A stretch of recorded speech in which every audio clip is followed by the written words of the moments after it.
Welcome back to Your Win-Win Teacher Business. Today's episode is part of our Business Book Club series, and the book we'll be discussing is called Profit First.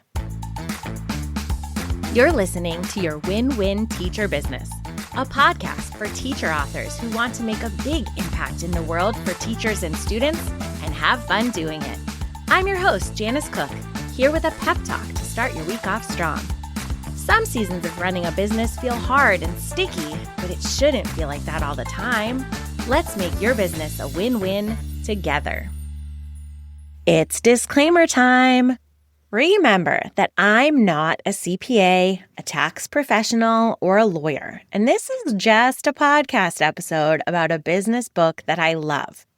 This episode will discuss payroll and taxes, and depending on if you are a sole proprietor, LLC, S Corp, etc., this bookkeeping system may or may not be a match for your situation.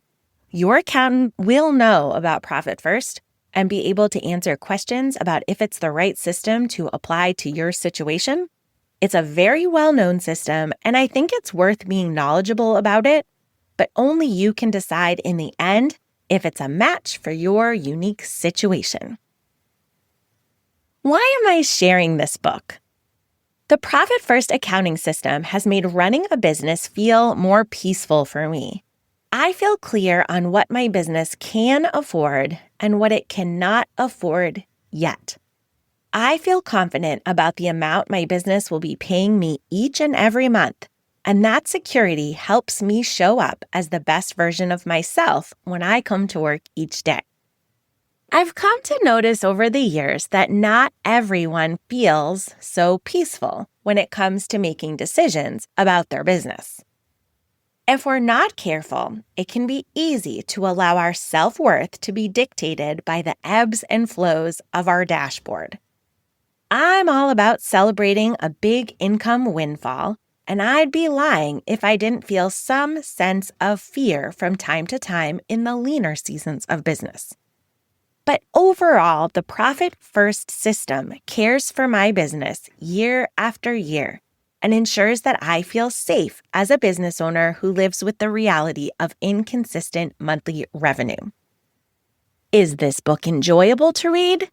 No, but I think the audio version makes it a little easier to digest.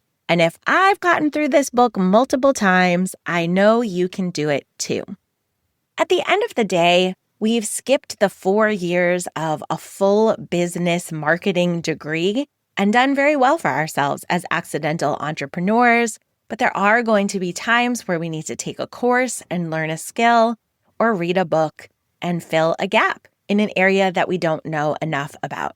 So for me, I'm willing from time to time to push through a book that's a less enjoyable read because I know the benefit is worth it. I've yet to meet a business owner who didn't leave this book with some good food for thought that made their business stronger in the end, and it's such a fun book to chat with other teacher business owners about. So let's talk about the premise of the title, Profit First. I will be forever grateful for the strong start I got as a small business owner.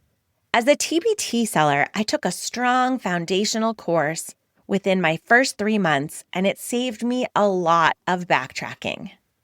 I had confidence as I took each action because I had support, community, and expert guidance. Shout out to Shelly Reese and the amazing TPT Focused Success community. On the financial side of my business, I met with a CFO who was suggested from another circle of business owners that I trusted, and he helped me set up my business finances properly from the start. He had me read this book, guided me through the EIN and the DBA steps, and got me out of the gates with a strong foundation. This book might challenge the way you've been handling your business finances, but the author is so humble and walks you through the pros and cons of different paths. He shares about some paths that he took that didn't go well, and he shares the benefits of going through the Profit First path. He shares that 8 out of 10 businesses fail for lack of profitability. And if you're a Shark Tank viewer like I am, you've gotten used to people projecting in how many years from now their business will finally be profitable. Such an interesting mindset. Businesses are amazing because they help others, but at the end of the day, they're also jobs that need to be serving the owner. And without profit, we lose the win-win of business. And instead, we end up with what the author calls a cash-eating monster. The author shares that making money and keeping money are different skills. And I think that's a gut punch for some of us to read and truly let sink in as we reflect on our business as it exists right now. So this book contains a bookkeeping system that pays you first. It does set aside money for taxes as well as money to reinvest into the business for growth, but it makes sure you, as the owner, are cared for first. And I hope that's something we can all get on board with. He reminds us that revenue is vanity, but profit is sanity. You can't run your business if you don't feel safe and stable. You can't keep going if you aren't feeling rewarded and it doesn't feel worth it. We aren't hoping for a future day when the business is profitable enough for us to get paid. Instead, we're structuring our business to pay the owner right from the start. The author says that as soon as you have an idea for a business, it's time to start the profit first accounts. But don't fret if you started in a different way. It truly is a system you can pivot to mid-year and still feel the benefits right away. Let's dive into the nuts and bolts of the system. The Profit First accounting system involves having multiple bank accounts that all have different jobs. All of the money that comes into the business goes into an account called Income Plate. On your Profit First accounting day, you will follow a list of set percentages and divide that money across the other plates or accounts. And just as we use small plates for portion control and to guide behavior, we can do the same here inside our business finances. Let's talk about the jobs of those other plates. They are reward, protect, and serve. So the first plate is called profit. Profit is different, by the way, from the profit and loss statement that you might print out from QuickBooks or get from a bookkeeper. This is a completely different concept. So if this system is a change from what you're doing now and you've likely been putting 0% towards profit, the system suggests starting with something as small as 1% because we're in the business of building a habit. So when you pay yourself, you take 1% of the income that you made during that recent time period and you transfer 1% from the income plate to the profit plate. We'll talk more about what you're going to do with that money in a bit. Over time, I've been able to increase that 1% to 10%. The second plate is called owner compensation. This is how you pay yourself. Personally, I started at 50% for this, and I've been able to increase it over time to 65%. But please don't get bogged down by the specific percentages. I'm sharing my own because I guarantee someone will ask me. Chapter 5 guides you through these percentages, and it also scares a lot of people away. You'll tweak and adjust the percentages over time based on your needs. The Profit First accounting system is more important than the specific numerical percentages that you choose. So when I pay myself, I take 65% out of the income that was made during the recent time period, and I transfer it to owner compensation, and that's the way I pay myself. The third plate is called taxes, and you likely have an idea of what percentage you set aside for this already. Many start around 30%. I personally started at 20% and then moved it down to 15% over time.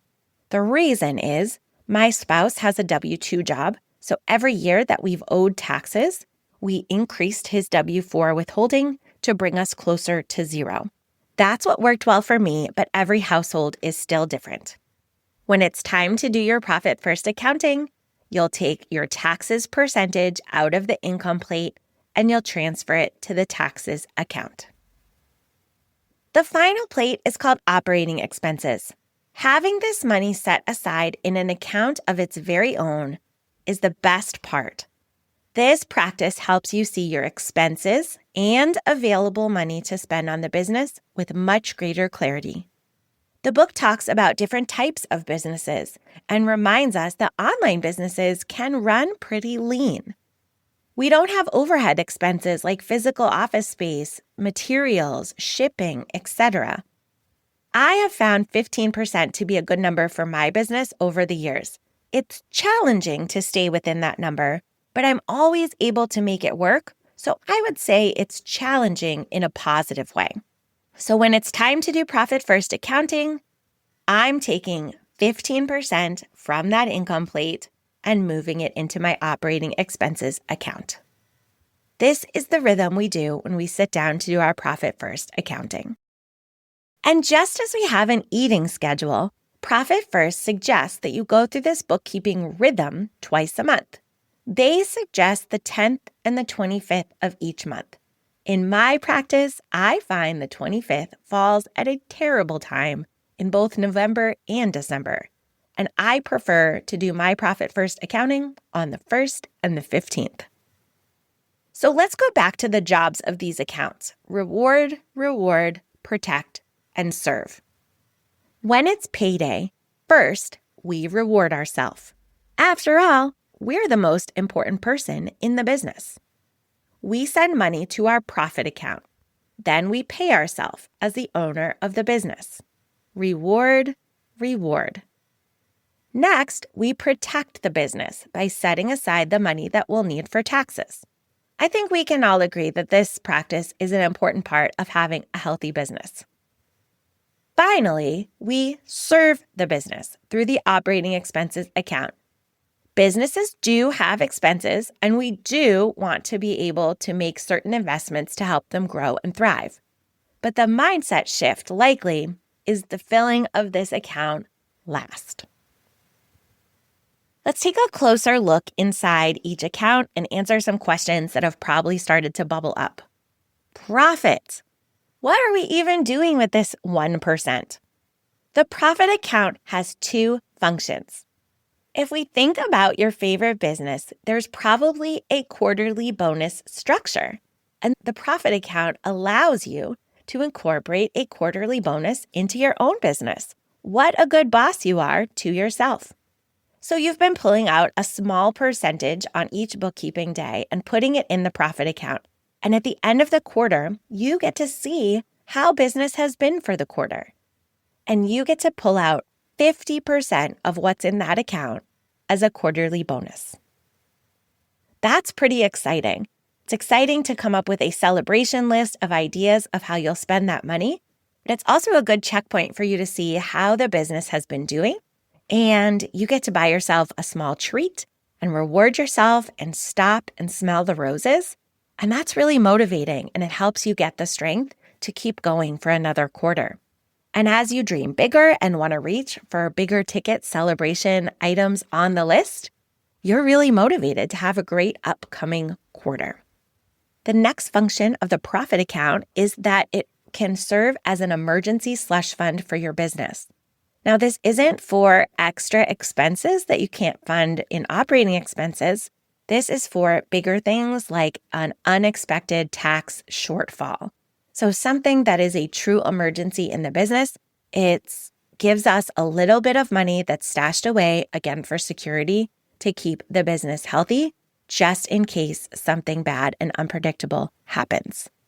So we're not pulling from profit to reinvest in the business. We have an account for that. It's called operating expenses. Once you've built up more than 3 months of business runway in that profit account, the book talks about considering funding a different account. They call it a vault account, or maybe you're saving up for a larger, big capital expense. But I would call that like advanced profit first. At the beginning, just knowing that the reason you're putting aside money in the profit account is for your quarterly bonus rhythm, and so that you finally have an emergency slush fund in your business, that's really the takeaway today. As you earn more, the percentage will become more. It's very motivating. And don't stress over what percentage to start this at. 1% is a no-brainer. You must have 1% of wiggle room in your expenses. Chances are you can skim 1% off the top on your next bookkeeping day and not even notice that it's gone. But the impact is huge.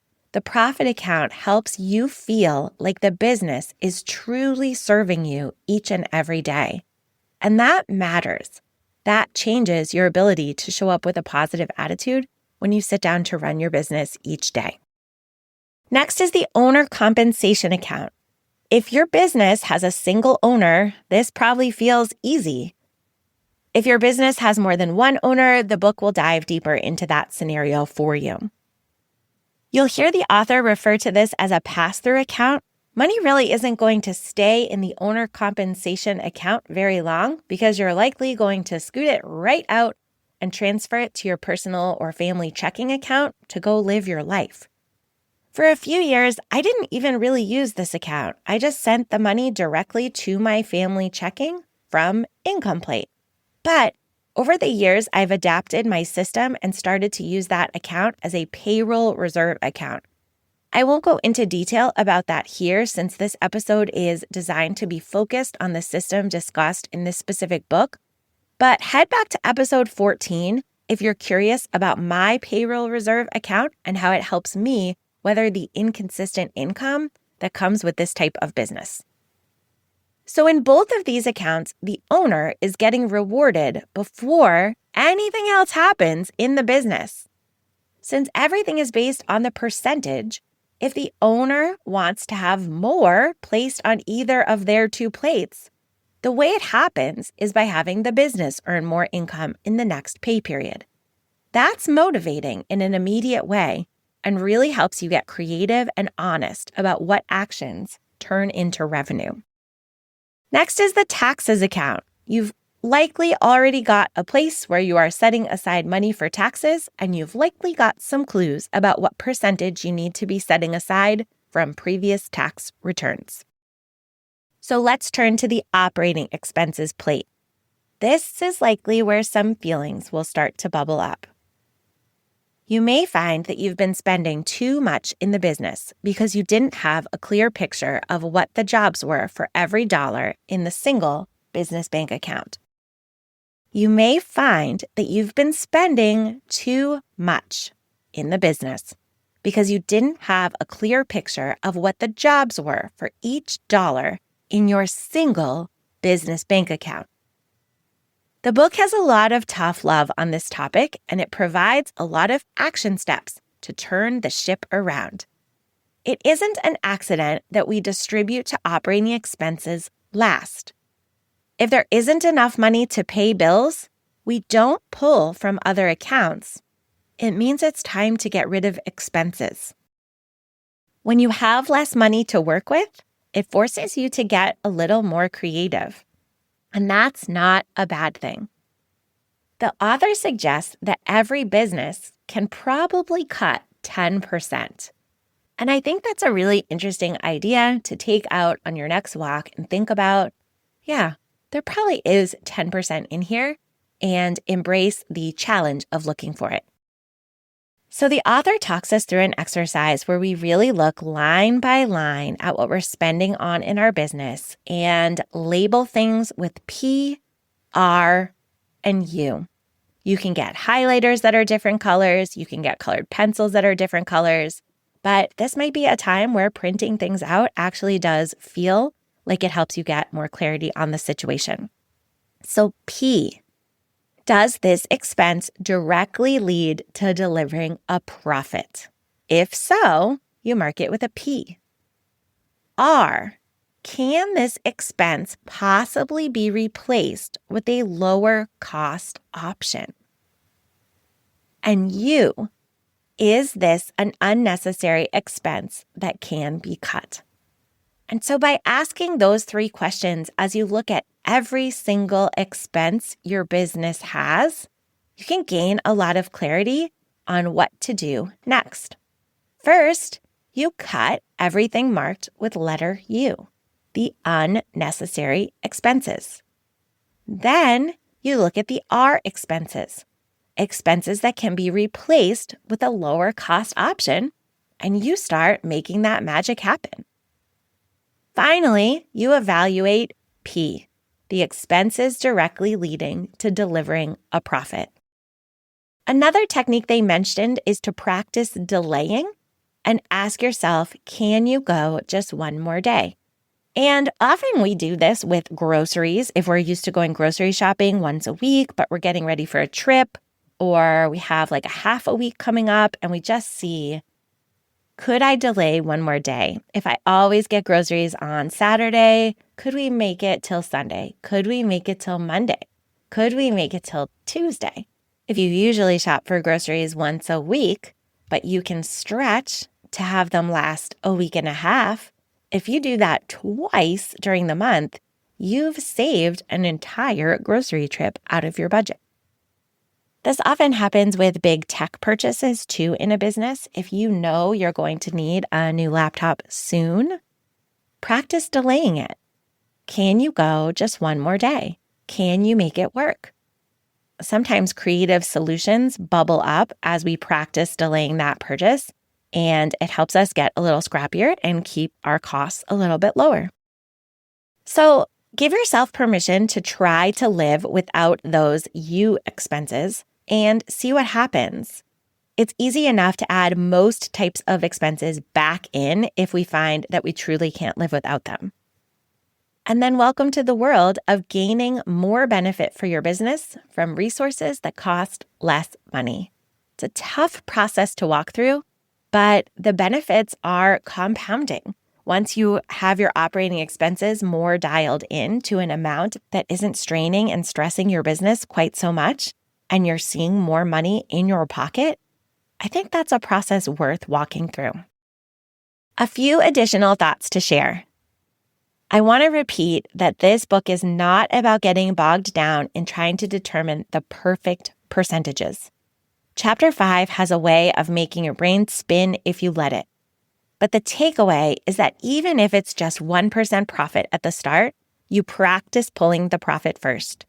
You reevaluate every quarter and bravely bump it to 2% by challenging yourself to run a leaner business and keeping the operating expenses low. Let's say you start at 30% for taxes, 50% for owner's compensation, 19% for operating expenses, and 1% for profit. You're off to a great start. You're now getting a consistent paycheck, and you have a clear budget for your expenses. That's a win in my book.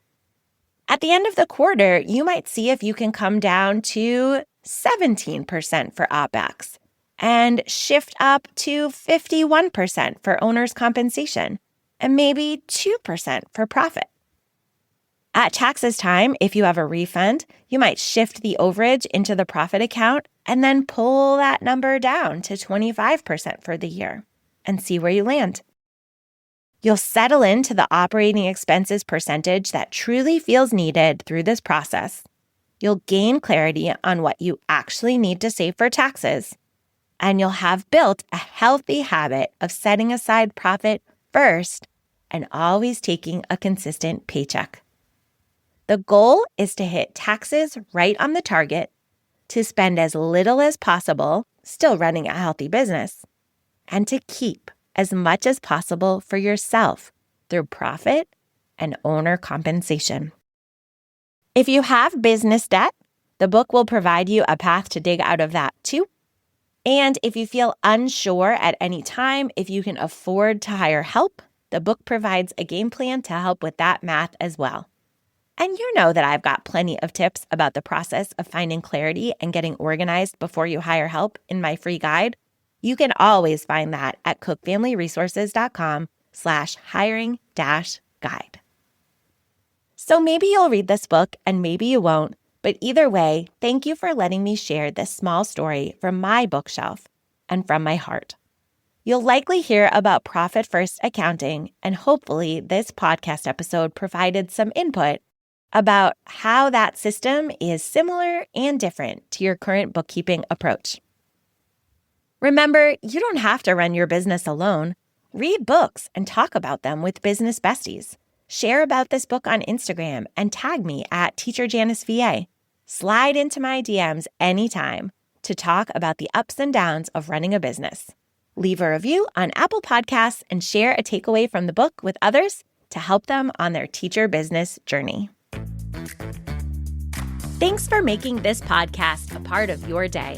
To grab a link for the book we discussed today, as well as look at a growing list of all my favorite things, go to cookfamilyresources.com/my-favorite-things.